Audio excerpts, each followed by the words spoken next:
पिछले 7 वर्ष में एक भी दंगा नहीं हुआ, एक भी जगह कर्फ्यू नहीं लगा, क्योंकि दंगा करने वाले और कर्फ्यू लगाने वालों को पता है अगर दंगा करेंगे तो ऐसा उल्टा लटका देते हैं कि 7 पीढ़ियां भूल जाती है उनका दंगा करना।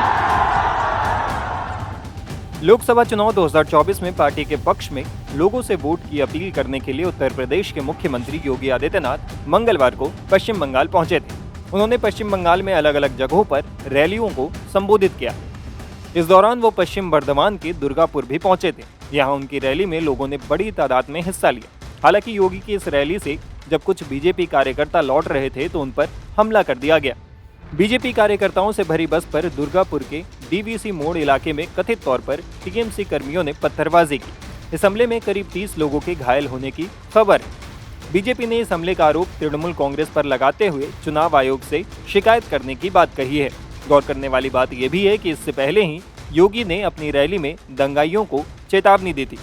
उन्होंने कहा था कि अगर कोई उत्तर प्रदेश में दंगा करता है तो उसे उल्टा लटकाकर ठीक कर देते हैं। यहाँ पे मैं देख रहा था सज्जन भगवान राम की फोटो लेकर के खड़े हैं। थोड़ा उधर भी दिखा दीजिए, पब्लिक को भी दिखा दीजिए। देखो,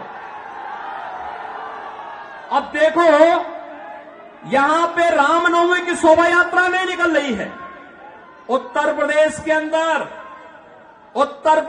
अंदर 50,000 स्थानों पर दुर्गा पूजा के आयोजन होते हैं, 50,000 स्थानों पर। और पिछले 7 वर्ष में एक भी दंगा नहीं हुआ, एक भी जगह कर्फ्यू नहीं लगा, क्योंकि दंगा करने वाले और कर्फ्यू लगाने वालों को पता है अगर दंगा करेंगे, सिर्फ रामनवमी की जुलूस पर पथराव करेंगे तो ऐसा उल्टा लटका देते हैं कि 7 पीढ़ियां भूल जाती है उनका दंगा करना भूल जाती हैं। उनकी पूरी संपत्ति को फिर हम लोग अपने कब्जे में ले लेते हैं और उस कब्जे को गरीबों में बांट देते हैं, उस संपत्ति को गरीबों में बांट देते हैं। और अब तो आप देखते होंगे उत्तर प्रदेश में, आप देखते होंगे वहां जो बड़े बड़े माफिया थे, बड़े बड़े अपराधी थे, बहन और भाइयों, वे गले में तख्ती लटका करके चलते हैं, कहते हैं साहब जान बख्श दो, एक बार जान बख्श दो, हम लोग ठेली लगा करके पेट भर देंगे। किसी गरीब और किसी व्यापारी और किसी बेटी की सुरक्षा में कोई सेंध नहीं लगाएंगे। बहनों और भाइयों, यह कार्य केवल भाजपा कर सकती है, भाजपा कर सकती है, और इसीलिए मैं आया हूं।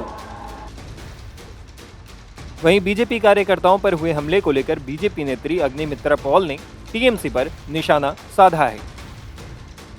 देखिए, सिर्फ दुर्गापुर का बात आप करें, सिर्फ दुर्गापुर नहीं, कल रात को भी यहाँ पर हमारे एसटी मोर्चा के जो सभापति है उनके ऊपर और उनका 4 कार्यकर्ता के ऊपर इतना खतरनाक हमला हुआ है, लोहे के रॉड देकर उनका सर फोड़ दिया गया और अभी वो उड़ीसा में बालासोर में भर्ती है। पश्चिम बंगाल का इतना उन्नयन हुआ है कि अस्पताल में भी आप जाकर चिकित्सा नहीं करा सकते, आपको बगल वाला राज्य उड़ीसा में जाना पड़ता है। तो बालासोर में वो भर्ती है। और इसके आगे भी 2 दिन पहले मोयना में हमारा कार्यकर्ता को मर्डर कर दिया। कुछ बिहार में हमारा मंत्री निशित प्रामाणिक, उनके ऊपर हमला हुआ।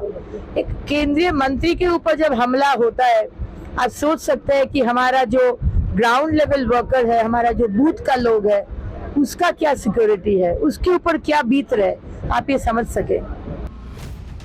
इधर बीजेपी कार्यकर्ताओं की बस पर हुए हमले को लेकर वर्धमान दुर्गापुर सीट से भाजपा उम्मीदवार दिलीप घोष ने टीएमसी पर हमला बोला है। उन्होंने कहा कि गाड़ियों को तोड़ने, गो बैक के नारे लगाने जैसी चीजों में अब कुछ नया नहीं है। जब राक्षसी शक्तियां विध्वंस शुरू करती हैं तो उत्पात बढ़ जाता है। 4 जून के बाद सब कुछ शांत हो जाएगा। Times now of Bharat digital की रिपोर्ट।